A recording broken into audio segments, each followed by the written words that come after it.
Hello everyone, and welcome to another episode of the Daily Gwei Refuel, where I recap the latest news in the Ethereum ecosystem. I'm your host, Anthony Sassano, and today is the 25th of December, 2020. Alright everyone, well, a Merry Christmas to those of you who celebrate it. Today is of course Christmas for most of you. I am recording this basically at 11 p.m. my time, so my Christmas is over, but I had a lot of fun, ate a lot of food, and also I got a Christmas present that I'm sure a lot of you got as well. The Oneinch token it kind of went live today. And just like with the Uniswap token, a few other ones like that, it was airdropped to people who use the protocol, and it wasn't like an airdrop that was only worth like $10 or something. It ended up being worth a lot, right? Depending on how much you kind of use the protocol and depending on how many addresses you used it with, you could have ended up with a lot of these tokens. They're currently trading at, I think, a $4 billion fully diluted market cap. So it is not negligible at all what you can get for these tokens. So yeah, I mean, outside of that, the Oneinch token has been, a long time coming. People knew it was coming. They have their decentralized exchange called Uniswap as well, where you could liquidity provide and you could earn even more tokens. So a few people did that, but even if you just kind of interacted with Oneinch, like did a few trades, I think if you did like one trade, you got a bit. If you did 4 trades, you got more. And I think it was maybe based on volume as well of trading. So yeah, I mean, from what I saw, there was over 10,000 wallets that basically got some Oneinch tokens or have claimed it so far. I'm sure there's a bunch of others as well over time. So yeah, another one of these, I guess, universal basic token airdrops or whatever you want to call it, where basically like free money, right, for people here. So yeah, outside of that, I think that the Oneinch token model is actually quite thought through. I actually think they did a really great job of breaking it down in this blog post here. I'm not going to go through it now. You can read it. It'll be in the show notes. But basically, they've got an idea of why they created this token, what it's gonna do outside of governance, how it's going to kind of have cash flows going to it. Someone did an analysis at that and said that basically, even if there's like a tiny fee on the amount of volume that Oneinch is doing, there would be like $50 million going to token holders. So yeah, it's not a negligible amount of fees. There's a bunch of other mechanisms that they've got in here that you can go in and read for yourself to check out as well. I did want to talk about, I guess, like this broader point and I guess this broader topic of projects, that don't have tokens and that have live apps, then giving their tokens out to their users. Obviously, I'm a huge fan of this. I think it's really great. It's a really great way to reward your early users and encourage them to stay, loyal users to you since you gave them free money, basically. But I also think there's diminishing returns to this. Now, the first big project that we saw do this was obviously Uniswap, right? And that was huge. That was probably the biggest thing that happened in crypto in a pretty long time. Even though we had DeFi Summer, I think that Uniswap airdrop was just like that thing that, touched so many different people because so many people had traded on Uniswap. And the valuation was really high. A lot of people had multiple addresses that they traded with, so they got even more than the 400 Uni. And Uni ended up trading at almost, I think, $10 at one point. So it's definitely a lot of money for a lot of people, more so than Oneinch. I think Uniswap has a ton more users, or at least Ethereum addresses that touched it than Oneinch. And the thing about Uniswap's distribution is that it was unique and it was first, right? In that, since Uniswap's kind of done their distribution, everyone's thinking to themselves, oh, well, what are the projects that don't have tokens yet? And now these projects are basically going to be giving tokens out. So how do we kind of like game that, or how do we, make sure that we maximize our profits? Now, with Oneinch, all you had to do was create like a bunch of Ethereum addresses and do some trades on through Oneinch, and you would have been eligible for these tokens. So I mean, I think there would have been I wasn't like smart enough to, or like switched on enough, or I didn't even think about this at the time to do this. I should have done this. But it was also not clear how Oneinch was going to do this distribution of their tokens. So you were kind of stabbing in the dark. But, creating multiple addresses, doing a bunch of trades. I think you had to do like a minimum of $20 trades or something like that. I think down here it says what it is. Yeah. So if you had done at least one trade before September 15th, or at least 4 trades in total, or trades for a total of at least $20, you are eligible for tokens. Now, obviously, September 15th was a while ago. I think that might have even been before the Uniswap airdrop happened. So maybe that's why that's why they did it that way, because then it's like less gameable for people. So yeah, I didn't even realize that was the snapshot date there. So maybe what I was saying isn't really relevant, I guess. But I mean, at the same time, not every protocol is going to have this luxury. There's going to be protocols that go out later with a token, and they're not going to be able to have a snapshot from basically September or before the Uniswap distribution went, because it's too far back, and a lot of people will have used their project or their app since then, and will miss out if they do that. So there's a bunch of projects now that people are kind of eyeing. DYDX is one of them. I mean, if you go on DeFi Pulse, you can kind of see the list of which projects. People even saying kind of like Set Protocol, the project I work for as well, because we don't have a token. And it's just all speculation, right? You don't know if and when these projects are going to have tokens, or if they're even going to have a token, and you don't know how they're going to distribute it. You just know that the trend seems to be that if you interact with one of these apps, you'll get some tokens. So I think there's a lot more innovation that can be done on these distribution mechanisms as well. I think, just giving them out to people who have used your protocol is fine, and it's like great for like broad reach. But I feel like there should be something else that people should have to do to obtain these tokens as well. Obviously, they're going to be doing a liquidity mining program. But I mean, we've seen this stuff before. I just wish there was more innovation here in general. And it's not a knock on Oneinch or anything like that, or on Uniswap or whatever. But I think that we have such a versatile network that we can do things with, that we should be innovating wherever we can. But obviously the easy kind of solution is just to like kind of scatter out these tokens, give them to people, let the markets form naturally. You get a lot of free press for your project. So there's not really a negative to doing this. But I do hope other projects innovate on this into the future, because I think there's a lot that can be done here. Particularly with projects that kind of have been live for a long time and haven't launched a token yet. I think they have a lot more wiggle room than they assume that they do. And there's a few of them now. I mean, people are even speculating, about MetaMask having a token. I know I put a tweet out a couple of weeks ago, or maybe a week ago at this point, where I said that I think that it's a high chance that MetaMask will issue a token. I mean, I do, like within the next 12 months, I do still think it's a high chance, but I wouldn't be surprised if it doesn't happen. I mean, I think it's a high chance just because it makes sense to me now that MetaMask is generating revenue through their swap kind of a feature on the extension, on the app as well. It makes sense if they want to decentralize, the whole kind of thing out, decentralize the governance, have like fee capture and like staking and all these sorts of things. But at the same time, MetaMask can't easily distribute their token to their users, because MetaMask doesn't actually know which addresses are MetaMask addresses and which are normal Ethereum addresses. There's no distinction there. So people are speculating on how they're going to do their distribution, right?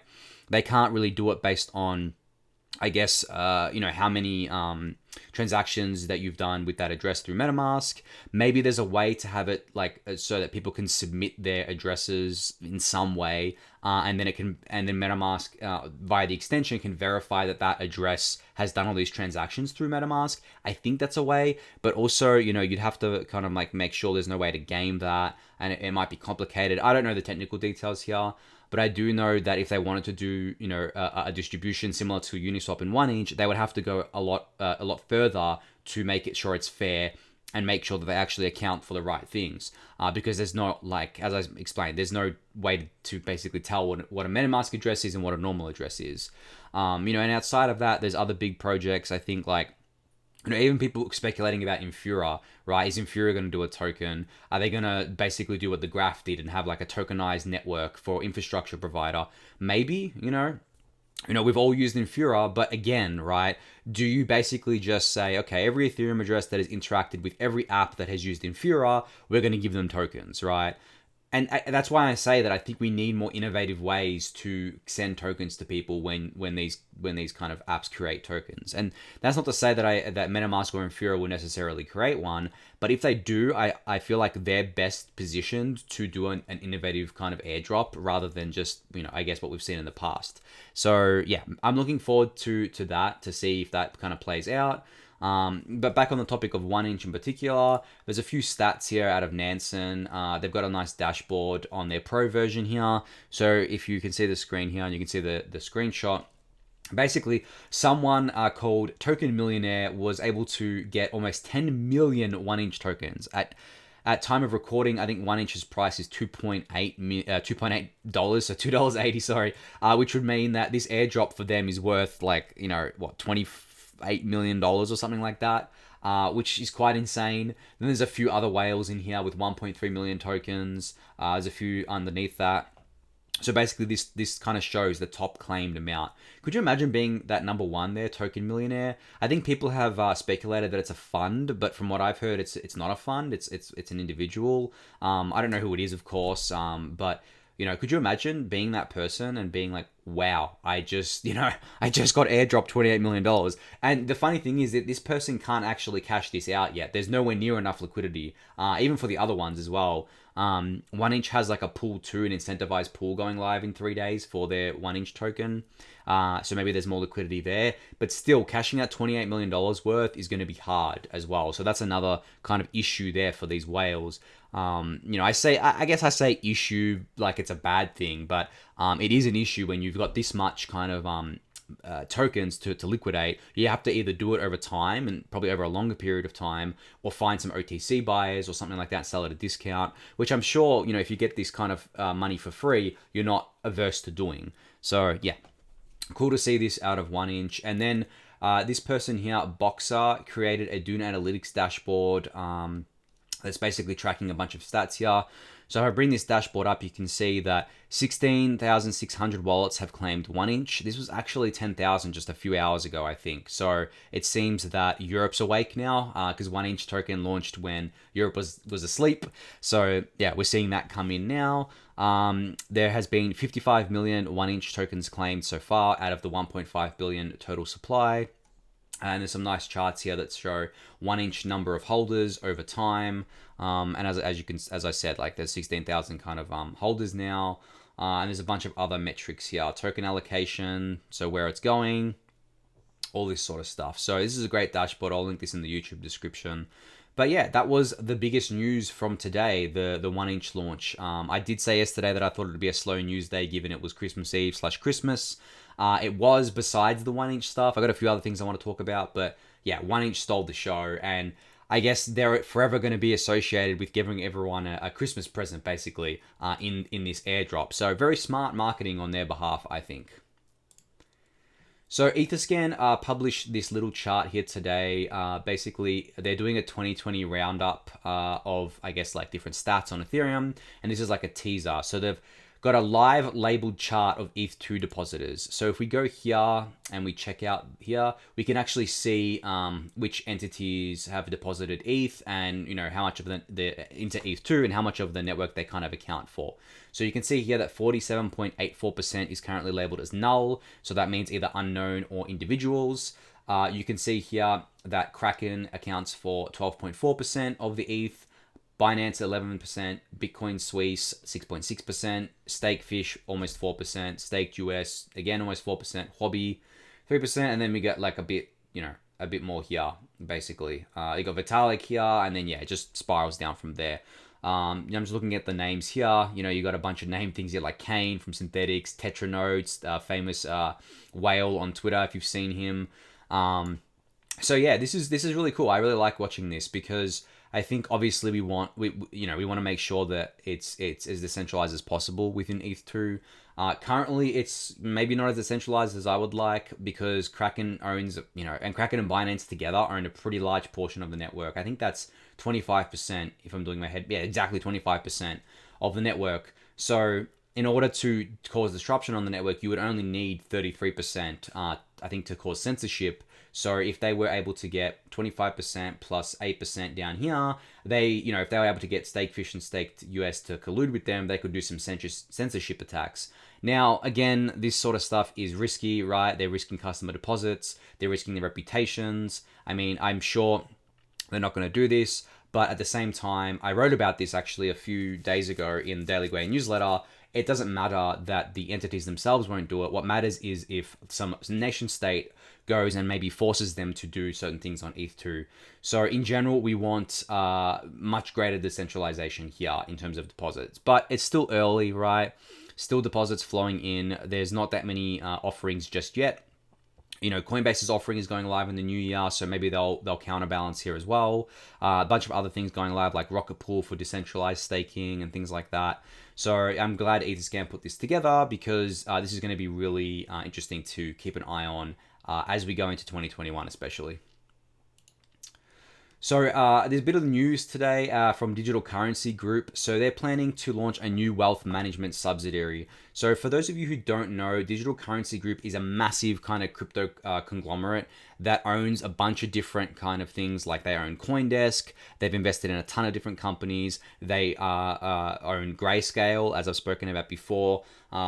The kind of like company, the asset management company that lets you buy ETH and BTC with your retirement account. And, they've been a kind of big story in 2020. So yeah, they're basically planning to kind of launch this new wealth management subsidiary, which I thought was interesting. Unfortunately, this article is paywalled here, but I did want to bring this up just because it's interesting to me, because I couldn't think of a kind of company that's better positioned to do this in terms of like crypto wealth management, considering their host of experience with Grayscale. They have a lot of connections with traditional finance, especially this group itself. They have CoinDesk as like a media outlet and things like that. So this is very interesting for them to be doing this. I think this is the kind of like, as I've explained on the show before, this is kind of what I expect to see more of in 2021, this maturation of this asset class. Wealth management for traditional finance people, more traditional finance companies coming into the space and offering crypto related things. So this is all a trend that I'm looking at in 2021, and that I think you should be too. Not just with Bitcoin, but with Ethereum and DeFi as well. Like obviously we've all seen, these billionaires saying, oh, we're going to buy Bitcoin, these companies saying we're going to put it on our balance sheets, and they have. And that's one part of the story. I think the other part of the story also includes Ethereum and DeFi, and the traditional finance system starting to kind of like, I guess, merge or like collide with these systems that we've built, and either adopt them and become part of them, or get like usurped by them. So that's going to be a big theme, I think, in 2021 as well. So that's something I'm going to be watching for sure. All right, last thing to talk about was that 2020 saw over $3 billion in crypto venture funding and over $690 million in mergers and acquisition activity. This doesn't really come as a surprise to me. 2020 was obviously a year where a lot of people made a lot of money, because it was the start of the bull market. ETH started the year at $130. It's at $630. BTC started the year, I think, at... I don't know. From memory, I think it was like 6,000, 7,000 or something like that dollars. Now it's up at 24,000 if I'm looking at the chart just there. So yeah, obviously, and then through DeFi summer, we had a lot of people making money too. So there's money going around. People want to reinvest, right? They want to compound their gains. There's in 2019 and 2018, I think especially in 2019, we saw a lot less funding because of the bear market. But now that things have picked up, we're seeing all this funding going on here. So this is, pretty obvious to see for me. I think in general, we're going to keep seeing this in 2021. As the prices go up, people are going to have more money. They invest more. But it's not just having more money. It's the fact that these ideas and these companies people are building have a bigger total addressable market now, right?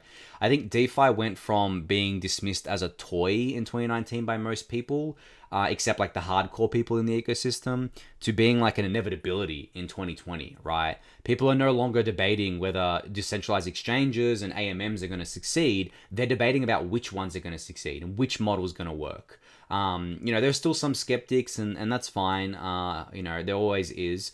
But, it's not just that as well. It's like on-chain lending, money markets, stable coins, all this sort of stuff. This was all, believe it or not, in 2019, still regarded as a toy. No one outside of the hardcore Ethereum community actually believed in this stuff. So we've come a long way. And that's why I think we're seeing a lot of this funding happen. Because if you actually look at where a lot of the money has gone, I think it's gone into a lot of DeFi projects for sure. And I think a lot of institutional and traditional finance kind of activity as well. So if I was to, I guess, define 2020 in two narratives, I would say that it was the Ethereum DeFi year, right? The year of DeFi, the year of DeFi on Ethereum. And also on the other side of the fence in Bitcoin land, it was the year of institutional adoption for Bitcoin and starting to get comfortable with crypto, which is now bleeding into Ethereum. Because, it took institutions a very long time to get comfortable with Bitcoin, right? 10, 11 years to get to that point where they're like, okay, this asset is de-risked enough that we can now invest in it and feel like it's not a risky investment anymore. And that's why they invested at 20K, right? Or some of them a little bit earlier, but still very late to the game. And we're actually going to see that take a lot less time for that to flow over into Ethereum and DeFi, I think, right? Because of the fact that they're already comfortable with Bitcoin, they'll go looking for something else. And Ethereum is typically always kind of next to Bitcoin these days. So I think we're going to see a lot of that happen in 2021 as well. So main narratives I'm looking for in 2021 is increased institutional and traditional finance adoption of Ethereum and DeFi, right? Obviously, Bitcoin's still going to get that. That's probably a surety at this point. But for Ethereum and DeFi especially, and I also expect a lot of DeFi kind of apps to go live that compete with the existing apps. Because, some of them have, like, I guess you could call it a monopoly in that they have like the majority market share because they were first. But I'm curious to see how many flippenings we see with each of these apps. Some of them are making strategic decisions that a lot of people don't agree with, the existing apps. So they want to either fork it or do it better, and they'll probably raise money on that narrative. Everyone's looking for the next big thing. And if you have a really strong narrative saying, we're going to compete with this product because we can do it better because of this, and this reason, I think that's going to be a big theme going into 2021 for sure. So yeah, we're almost there, a few days away. So it's going to be an interesting January, I think, as well. Over the next week, it's going to be quiet because everyone's holidaying and stuff. But then January, people are going to come back refreshed. Everyone feels good because it's a new year. They feel like they've left 2020 behind. And, even if it's accurate or not accurate, I don't think it's accurate. But to say that, the 2020 was the year of COVID and now in 2021 we're fine because we have, the vaccines coming and it's going to be a better year. I do think it will be. But I think sometimes people forget that just because it's a new year doesn't mean that all the world's issues go away. The concept of time is a human thing. The world doesn't care about that. But I think from a psychological point of view, the new year comes in, everyone's like, okay, it's time to start fresh, right? And I think that's going to flow into crypto. People are going to feel more positive. Especially I think as the vaccines get rolled out as well. That's one thing that I think has spurred a lot of activity in the markets as well, is that, there's more certainty now. There's no uncertainty about when are we getting the vaccine? When are we going to be able to do things? Yes, cases are still rising everywhere for COVID, especially in the US and Europe. But I think, that's less of a concern for people now when investing because they see a vaccine there, right? They see a bunch of different vaccines and they're like, okay, these things are going to work. They probably think COVID's going to be a distant memory this time next year because we'll have rolled out the vaccines and then we basically have kind of immunity to it across all of the population. Now, I'm not a virologist, so take that with a grain of salt, but that's just my reading from speaking to different investors, speaking to different people that are kind of involved with this sort of stuff. And that's the kind of feel that I'm getting. I mean, that's how I personally feel as well. I like to, in my own personal investments, and this is an investment advice, but I always like to make sure that, there's at least some certainty on the horizon. You don't want to invest, knowing that the world could end in a month, right? Or there's a high percent chance of that happening. Because if you think back to why we had that big crash in March of not just crypto, but the stock market as well, is because of the fact that there was just extreme uncertainty. There was this new global virus, it was spreading like crazy. You had all this stuff coming out of China where everyone was talking about, thousands and thousands of people dying every day, and no one knew what was going on, right? And then you saw it spreading and all these cases popping up and no one knew what it was. But then after that, right, we slowly kind of over the next couple months after March, we kind of came to terms with that and people accepted that it was a thing. They knew what it was. They knew how kind of how easy it was to spread, what the death rate was, the fact that it mostly affected the elderly and things like that. And then that flows into the markets. That's why we saw such a big uptrend, or one of the reasons why we saw such a big uptrend after that dump. And of course, we had all the stimulus happening, right? All the money being printed. So money's actually worth less than it was. The US dollar, I monitor the Australian dollar to US dollar pair all the time. The US dollar is incredibly weak right now. The Australian dollar actually ended up, crashing during March, but then going right back up and is like up at levels not seen in quite a while now. There's that happening too. There's just so much happening. And I mean, I was speaking to a friend the other day and I basically said, I have no reason to be bearish right now in crypto in general. Like, I don't see a particular reason to think that, there's going to be a massive crash and like ETH's going back to like $200 and BTC is going back to 10K or whatever. I don't see that happening. All I see on the horizon is incredible growth. I see, big money coming into the ecosystem. Not just Bitcoin, into Ethereum and DeFi as well. I see DeFi being finally accepted as an inevitability and something that's going to change the world and something that's going to, improve a lot of the things that we're doing. I see a lot of the Ethereum skeptics come over to Ethereum. Only the hardcore, I guess, like Bitcoin maximalists still hate Ethereum. There's a lot of moderate Bitcoiners that have accepted that Ethereum is awesome. It does something very different to Bitcoin, and it's a distinct thing. I feel like 2020 has showed the world that, crypto's not dead, right? Bitcoin's back over all-time high. Ethereum's, obviously not at all-time high yet, but still performing a lot better than a lot of the naysayers thought it would. And then we have, obviously, the DeFi tokens as well, actually proving that they're worth something. People are willing to buy it. I could go on for a long time. I'm not gonna go on too much here, but yeah, just in general, I don't see a reason to be bearish about the market going forward. I think 2021 is going to be a spectacular year. I'm hoping we see ETH at all-time highs sooner rather than later. Maybe January, February. It can actually happen that fast. You saw Bitcoin do it that fast, right? It doesn't take much. It just takes a shift in sentiment. As soon as ETH starts moving up very fast, everyone's going to be like, oh my God, and FOMOing in, right? And trying to chase that. So I would like to see it in, January, February to set us up for a very nice, maybe, strong bull market in 2021. So hold on to your butts is the saying, I guess.